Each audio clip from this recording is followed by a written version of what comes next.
Hi viewers, welcome to my channel. ఈ వీడియోలో మనం మెయిన్గా మాట్లాడబోయే విషయం ఏంటంటే, మొట్టమొదటిసారిగా వైఎస్ఆర్సీపీ పార్టీ నుంచి ఒక కీలక నేత, జగన్మోహన్ రెడ్డికి బాగా సన్నిహితుడు, తనతో పాటు అన్నిటికీ కూడా పార్ట్నర్షిప్ ఉన్న వ్యక్తి విజయసాయిరెడ్డి. విజయసాయిరెడ్డి మొట్టమొదటిసారిగా పవన్ కళ్యాణ్ పొగిడాడు. అసలు వైఎస్ఆర్సీపీ పార్టీ నుంచి పొగడ్తలు రావడం అని అంటేనే చాలా అరుదుగా చూస్తాం, ఆ ఒక ఆనిముత్యాల్లో చూస్తాం. అలాంటిది ఆ పార్టీలో ఉన్న ఒక కీలక నేతగా మెయిన్గా నెంబర్ 2, నెంబర్ 3 పొజిషన్లో ఉన్న విజయసాయిరెడ్డి పవన్ కళ్యాణ్ సీఎం అయితే బాగుంటుంది, చంద్రబాబు నాయుడు నారా లోకేష్ కంటే పవన్ కళ్యాణ్ 100 రెట్లు బెటరు, పవన్ కళ్యాణ్ సీఎం అయితే బాగుంటుంది అనేటట్టు కొంత పవన్ కళ్యాణ్ అయితే పొగడడం జరుగుతుంది. పైగా ఒక ప్రెస్ మీట్ లో చెప్పడమే కాకుండా ఆయన అఫీషియల్ గా ఆయన ట్విట్టర్ అకౌంట్ లో ఒక పోస్ట్ కూడా పెట్టడం జరిగింది. అంటే ఇక్కడ కీలకంగా చూసుకుంటే మరి ప్రత్యేకించి ఇప్పటి వరకు ఎప్పుడూ లేదు వైఎస్ఆర్సీపీ పార్టీ నుండి జనసేన పార్టీకే కానీ పవన్ కళ్యాణ్కే కానీ ప్రశంసలు రావడం అనేది చాలా రేరు. అస్సలు వచ్చినాయి అని అంటే మనం నమ్మలేం.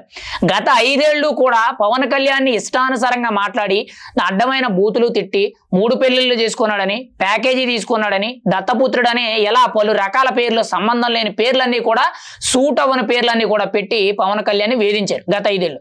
అలా వేధించినందుకు ఈరోజు వాళ్ళందరూ కూడా దారుణంగా ఓడిపోయి ప్రజల్లో మెయిన్గా వీళ్ళ మీద భారీ విరక్త పుట్టే విధంగా వాళ్ళంతటి వాళ్ళే క్రియేట్ చేసుకున్నారు. అయితే ఇప్పుడు తాజాగా చూసుకుంటే విజయసాయిరెడ్డి పవన్ కళ్యాణ్ ఎందుకు పొగుడుతున్నాడు, ఎందుకు కాకా పడుతున్నాడు అని చెప్పి ప్రతి ఒక్కరు కూడా ఆలోచిస్తున్నారు.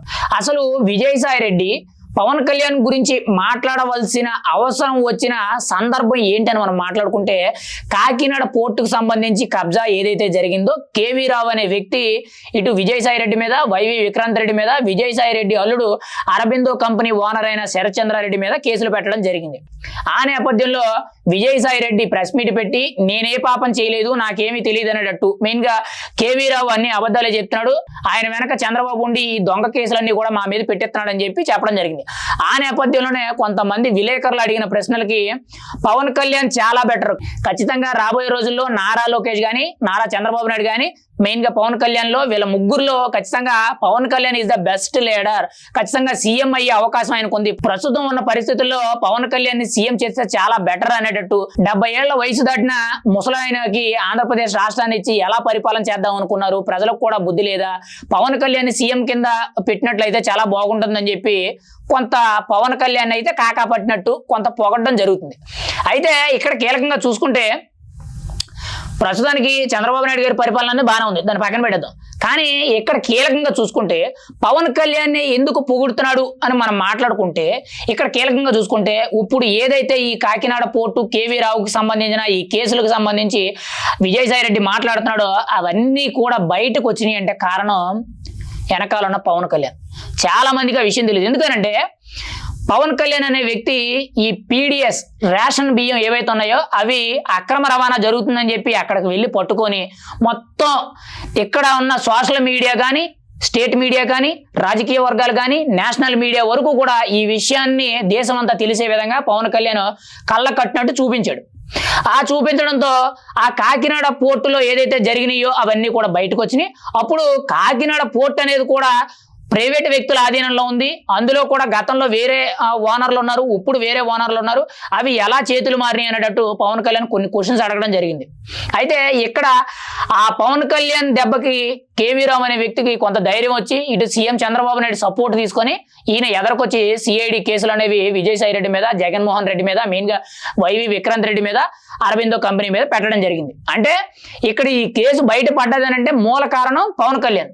మీకు ఇంకొక ఎగ్జాంపుల్ చూసుకుంటే, కీలకంగా చూసుకుంటే జగన్మోహన్ రెడ్డి తన ఆస్తులకు సంబంధించిన వివాదం ఏదైతే ఉందో దాని గురించి హైకోర్టులో పిటిషన్ వేస్తే తన తల్లి చెల్లి మీద ఏదైతే పిటిషన్ వేశారో ఆ పిటిషన్కి సంబంధించి ఏవైతే సరస్వతి భూములు ఉన్నాయో అవన్నీ కూడా బయటికి రావడానికి ఎన్ని భూములు ఉన్నాయి, ఎన్ని అటవీ భూములు ఉన్నాయి, ఎన్ని ప్రభుత్వ భూములు ఉన్నాయి, ఎన్ని దేవాలయ భూములు ఉన్నాయి, ఎన్ని ప్రైవేటు భూములు ఉన్నాయి అనేటట్టు ప్రతి ఒక్కటి కూడా దానికి సంబంధించిన పూర్తి వివరాలన్నీ కూడా బయటకు లాగింది మళ్ళీ పవన్ కళ్యాణ్. గుర్తుపెట్టుకోండి. మళ్ళీ ఇంకొక ఎగ్జాంపుల్ చూసుకోండి. పిఠాపురం సభలో పవన్ కళ్యాణ్ ఏదైతే నేను హోంశాఖ మంత్రిని అయితే పరిస్థితి వేరే విధంగా ఉంటుందని అన్నాడో, ఆ మాట అన్న తర్వాత కేబినెట్ మీటింగ్లోనే కానీ మెయిన్ గా నాయకులందరితో కూడా చర్చలు సంప్రదింపుల్లో చంద్రబాబు నాయుడుతో కూడా గట్టిగా బలంగా తీసుకొని ఈ రోజు వైఎస్ఆర్సీపీ సోషల్ మీడియానంతా కూడా బయటకు లాక్కొచ్చి అందరినీ కూడా అరెస్ట్ చేసే విధంగా కొత్త చట్టాలను రూపొందించడం, అసెంబ్లీలో social media protect abusing act ఏదైతే ఉందో ఆ బిల్లును తీసుకురావడానికి వీటంతటికీ కూడా పవన్ కళ్యాణ్ కారణం. అంటే ఎక్కడ ఏది చూసుకున్నా కానీ పవన్ కళ్యాణ్ అనేవాడు ఒక డిప్యూటీ సీఎం హోదాలో ఉంటే ఇలా తీగలాగితే ప్రతి ఒక్కటి కూడా వెనకాల ఉన్న డొంకంతా కదులుతుంది. మరి అలాంటి వ్యక్తిని మెయిన్ గా విజయసాయి రెడ్డి ఎందుకు కాకాపడుతున్నాడు అనేది అర్థం కావట్లా. ఒకవేళ ఆయన అనేటట్టే పవన్ కళ్యాణ్ సీఎం అయ్యాడు అనుకోండి, ఇక్కడ డిప్యూటీ సీఎం కింద ఉన్నందుకే ఇంత రచ్చ జరుగుతుంది. ఇప్పుడు స్టేట్ లో ఏ పొలిటికల్ టాపిక్ హాట్ టాపిక్ వచ్చినా దాని వెనకాల బ్యాక్ బోన్ లో ఉన్నది పవన్ కళ్యాణ్. కానీ చాలా మంది వ్యక్తులుగా తెలియదు ఆ ఇష్యూ ఎందుకు బయటకు వచ్చింది అని అంటే దాన్ని మొదలు కదిపింది పవన్ కళ్యాణ్. ప్రతి ఒక్కటి కూడా అనకూడదు కానీ కెలికి పడేస్తున్నాడు. మరి ఆయన సీఎం అయ్యాడు అనుకోండి, ఇంకా కెలికి పడేటాలు ఉండవు, ప్రతిదీ కూడా పూర్తిగా నేలమట్టం చేసుకుంటూ వెళ్ళిపోతారు. ఎందుకంటే ఇప్పుడున్న పరిస్థితుల్లో ఆయన ఏపీ డిప్యూటీ సీఎం కాబట్టి ఆయనకి కొన్ని శాఖలే ఉన్నాయి, ఆయనకి కొన్ని అధికారాలు మాత్రం ఉన్నాయి.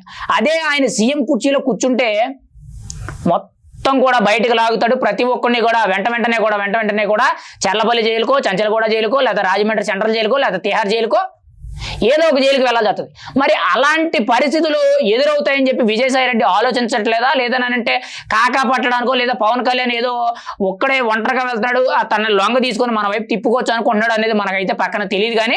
కానీ విజయసాయి రెడ్డి మాత్రం చాలా పర్టికులర్ గా ఫస్ట్ టైం వైఎస్ఆర్సీపీ పార్టీ తరపు నుంచి జనసేన పార్టీకి కానీ పవన్ కళ్యాణ్కి ప్రశంసలు వచ్చినాయి. అది కూడా వైఎస్ఆర్సీపీ పార్టీలో జగన్మోహన్ రెడ్డికి చాలా సన్నిహితుడు. పైగా గతంలో జగన్మోహన్ రెడ్డి అరెస్ట్ అయిన కేసుల్లో ఏటుకున్న విజయసాయి రెడ్డి పవన్ కళ్యాణ్ పోగొట్టడం అంటే మొట్టమొదటిసారి.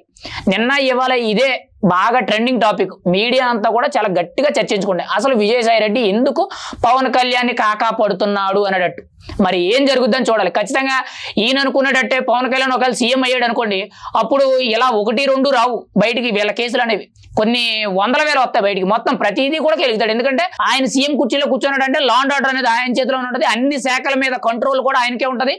అందరినీ కూడా ఎలా ట్రీట్ చేయాలి, ఎవరిని ఎక్కడ తొక్కాలి, ఎవరిని ఎక్కడ లేపాలి, ఎలా రాజకీయం చేయాలి అనేది ఆల్రెడీ ఉంది. ఇంకా ఎక్కువ అవుద్ది అది అంతా. మరి ఆ నేపథ్యంలో ఖచ్చితంగా పవన్ కళ్యాణ్ అనేవాడు సీఎం అయితే ఇలాంటి అవినీతి పౌరులందరికీ కూడా ట్రీట్మెంట్ ఏ విధంగా ఉంటుంది అనేది ఆలోచించుకోవాలి. కానీ ఫైనల్ గా మాత్రం ఇప్పటికీ అర్థం కాని విషయం ఏంటంటే విజయసాయి రెడ్డి ఎందుకు పవన్ కళ్యాణ్ ని పొగిడాడు, ఎందుకు కాకాపడుతున్నాడు అది తెలియాలి. మీకు ఎవరికైనా తెలిస్తే ఖచ్చితంగా కామెంట్ చేయండి. అది